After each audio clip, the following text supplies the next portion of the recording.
आज का दिन इतिहास में स्वर्ण अक्षरों में लिखा जाएगा। आज का दिन केवल कैलेंडर की एक तारीख नहीं, बल्कि करोड़ों राम भक्तों की आस्था का पर्व है।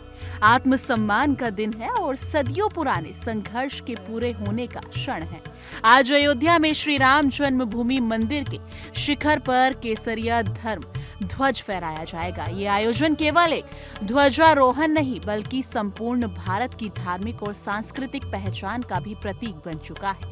ये क्षण उन सभी लोगों के नाम है जिनकी श्रद्धा, तपस्या, त्याग और संघर्ष की बदौलत आज रामलला भव्य मंदिर में विराजमान है और आज मंदिर के शिखर पर धर्म ध्वज लहराने जा रहा है।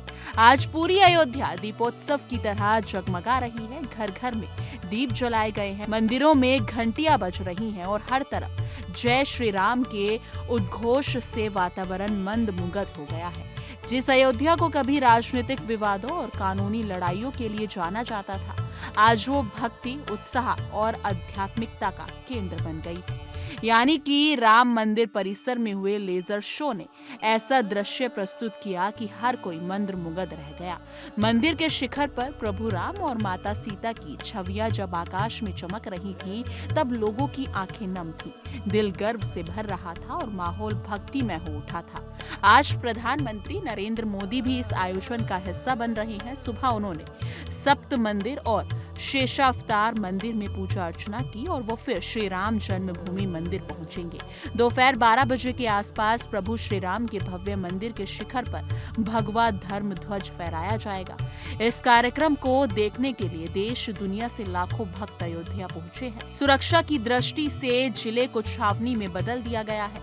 हजारों पुलिसकर्मी, एनएसजी और एसपीजी तैनात हैं। शहर को फूलों, रंग बिरंगी लाइटों और रामायण थीम पर आधारित सजावट से सजाया गया है। सड़कें नए रूप में चमक रही हैं, दुकानों के बाहर राम नाम की पताकाएं लहर रही हैं और हर चेहरा आज गर्व से दमक रहा है। अब बात करते हैं उस शुभ मुहूर्त की जिसका इंतजार सभी कर रहे थे। ध्वजारोपण अभिजीत मुहूर्त में किया जाएगा, जो सुबह 11:45 से दोपहर 12:29 तक रहेगा।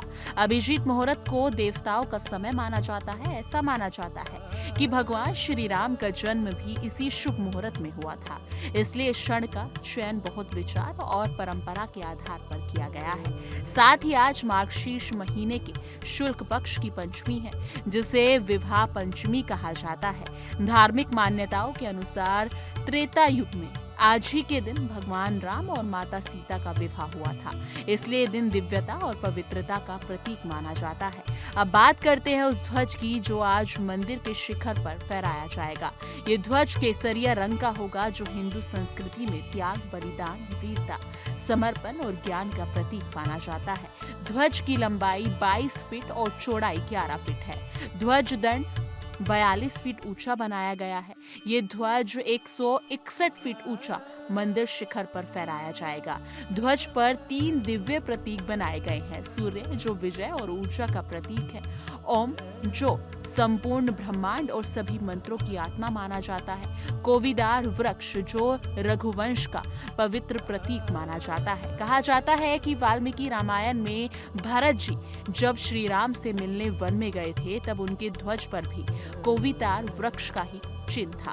धर्म ध्वज फहराने की परंपरा बहुत प्राचीन है। गरुड़ पुराण में भी कहा गया है कि मंदिर के शिखर पर फहराया गया झंडा देवताओं की उपस्थिति का प्रतीक है। जहाँ जहाँ वो ध्वज लहराता है, वो क्षेत्र पवित्र माना जाता है और भक्तों पर देवकालीन कृपा बनी रहती है। रामायण और रामचरितमानस दोनों में ध्वज और पताकाओं का व्यापक वर्णन मिलता है, जिससे ये सिद्ध होता है कि ध्वज सदैव विजय, सुरक्षा और धर्म की प्रतिष्ठा का प्रतीक रहा है। आज का ध्वजारोहण यही संदेश देता है कि आज धर्म की जीत और आस्था की स्थापना का दिन है। आज का यह आयोजन केवल मंदिर का नहीं, बल्कि एक विचार का उत्सव है। राम राज्य का विचार। राम राज्य का अर्थ है सत्य, प्रेम, न्याय, शांति, समानता, कर्तव्य, त्याग और सेवा।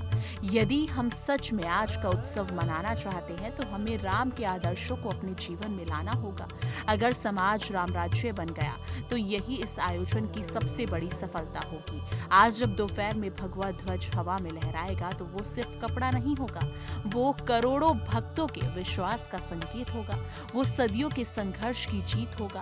वो दुनिया को संदेश देगा कि अब अयोध्या में राम राज्य की स्थापना हो चुकी है और धर्म का सूर्य फिर से उदित हो चुका है। तो आइए आज इस ऐतिहासिक क्षण के साक्षी बने, राम नाम को अपने दिल में उतारें और मिलकर कहें, सियावर रामचंद्र की जय। जय श्री राम, राम राज्य की जय।